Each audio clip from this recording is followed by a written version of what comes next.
The settlement came through 2 months later. The court ruled in my favor. The house, my mother's house, was to be returned to my ownership. Stephanie and Mark were ordered to pay restitution for the unauthorized sale and legal fees. When Mr. Patel called to tell me, I just sat there in silence for a long while. He asked, "Miss Daniels, are you all right?" "I don't know," I whispered. "I should feel happy, shouldn't I?"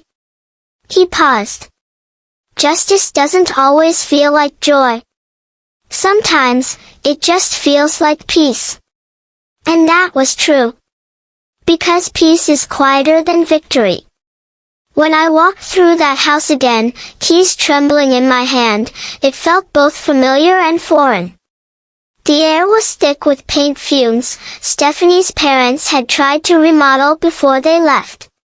The walls were a pale beige now, instead of the honey cream Mom had loved. The kitchen tiles had been replaced. Even the curtains were gone. But under it all, I could still feel her. I stood in the living room and ran my fingers over the wall where the faint outline of a family portrait had left a shadow. I closed my eyes. It was all still here. The memories hadn't left. Just waiting for me to come home. I spent weeks restoring the place.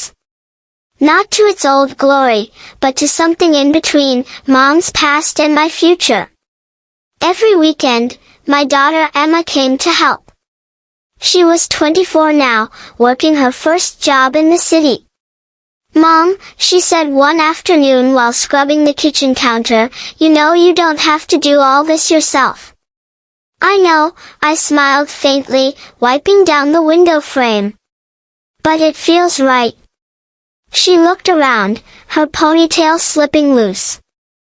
"You really loved Grandma's house, huh?" I nodded. "It's where everything began." She hesitated. "Are you going to forgive them?" I stopped mid-motion. "Forgive who?" "Uncle Mark. Aunt Stephanie." The question hung heavy between us. Finally, I sighed. Forgiveness isn't for them. It's for me. And I'll get there, but not today. She nodded, understanding more than I expected. But forgiveness has a strange way of creeping in through cracks you don't notice. A few weeks later, Mark showed up at the gate. It was late afternoon, the sky soft and gray, the smell of rain hanging in the air. I was watering Mom's old rose bushes when I saw his car pull up. He stepped out, hands in his pockets, shoulders hunched. He looked smaller somehow, older. I didn't say anything. Just watched him walk up the path, the gravel crunching under his shoes. "Hey, Jules," he said quietly. I didn't answer. He looked around, eyes flicking over the porch, the windows, the freshly painted shutters. "You fixed it up nice. Mom would have liked that." Still, I said nothing. He exhaled. "I came to say I'm sorry." The words hung there, fragile as glass. "For what?" I asked softly. "For all of it," he said. "For not standing up to her. For letting her talk me into something I knew was wrong." I set the watering can down. "You didn't just let her, Mark. You helped her." He nodded, eyes glistening. "I know. And I've been paying for it every day since." There was something in his tone, a kind of broken honesty I hadn't heard in years. "Where's Stephanie?" I asked. He hesitated. "She left. Said she couldn't handle the embarrassment." I looked away. "That's not embarrassment. That's consequence." He managed a small, sad smile. "Yeah. Guess so." We stood in silence, the rain finally starting to fall. Soft, steady, cleansing. He said, I don't expect you to forgive me. I just wanted to see you. To say I'm sorry in person. I looked at him, really looked. The boy who used to chase fireflies with me in the backyard. The teenager who helped me sneak cookies before dinner. The man who got lost along the way. I don't know if I can forgive you yet, I said honestly. But I do still love you. He swallowed hard. That's more than I deserve.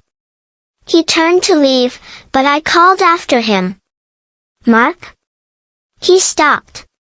Take care of yourself, I said. He nodded, tears mixing with the rain. You too, sis. And then he was gone.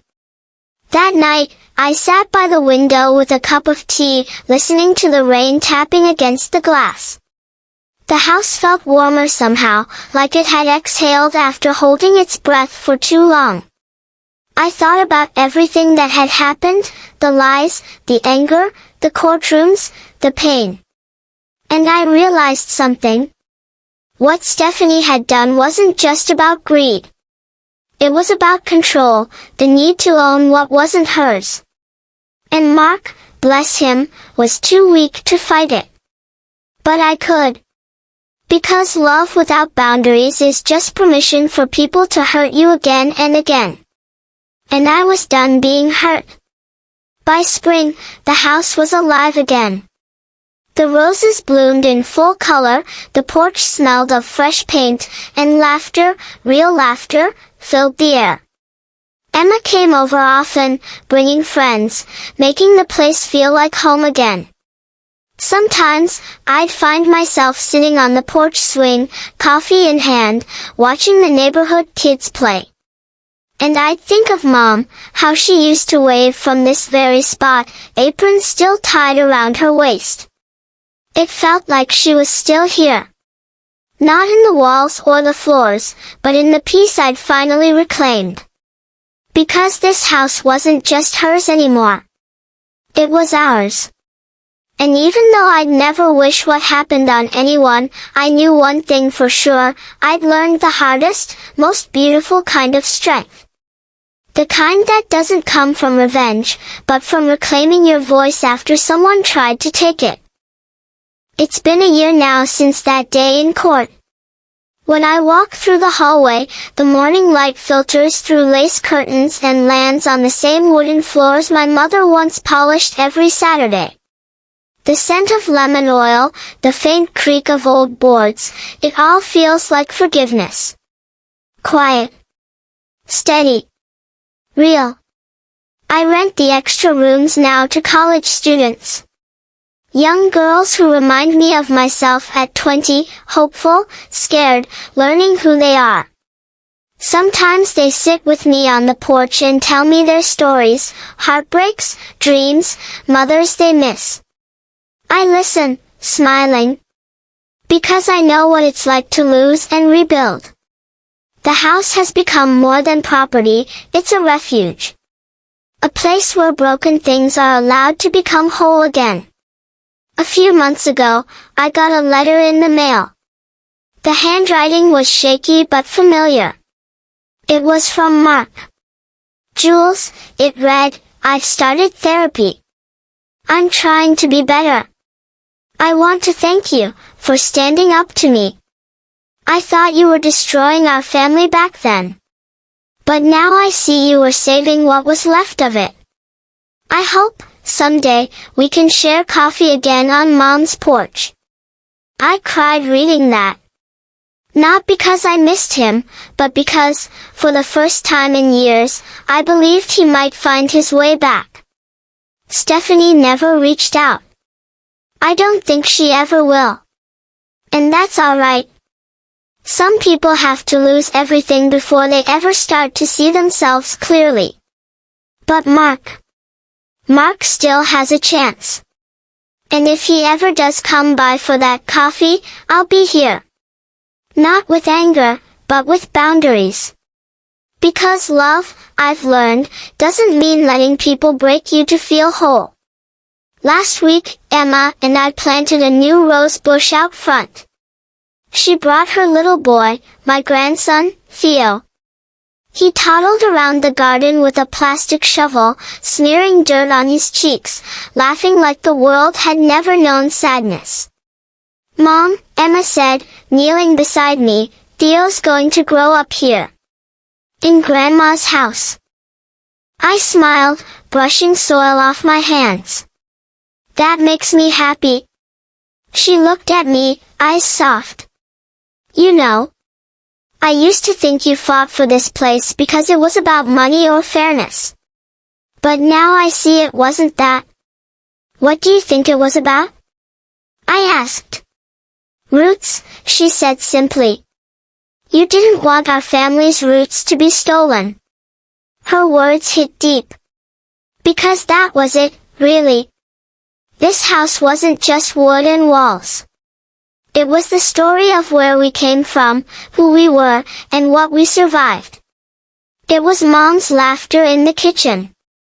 My brother's muddy shoes by the door. My daughter's first birthday party in the backyard. You can't sell that. Not for any price. That night, after Emma and Theo went home, I sat out on the porch under the soft hum of crickets. The air was warm and thick with the scent of blooming roses. I thought of Mom again, how she always said, "Family is like a garden. You have to tend to it, or weeds will take over." For a long time, I blamed Mark and Stephanie for those weeds. And they did plant their share of them. But I also realized something else. I let things grow wild for too long because I was afraid of being the one to pull them out. Sometimes love means pruning. Sometimes it means saying no. Sometimes it means taking back what was stolen, without losing your heart in the process. A few days ago, a neighbor stopped by with a pie. She'd heard about the big court case months back. She said, "I'm so sorry you went through all that. But it's good to see you smiling again." And I told her the truth. I'm not smiling because I won. I'm smiling because I finally stopped letting people take my peace. So here I am. Sitting in the house that almost slipped away. Drinking tea from the cup Mom used to love, the one with the tiny chip on the rim. The sun is setting outside, painting everything gold. For the first time in a long time, it feels like home again. And as I sit here, I realize this isn't just a story about betrayal or property. It's about legacy. About what we protect when no one else will. About finding strength in the quiet after the storm. If there's one thing I've learned, it's this. You can rebuild a house. You can reclaim land. You can even heal a broken heart.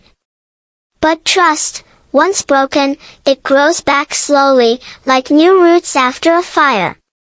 And it takes care, constant, gentle care, to help it grow again.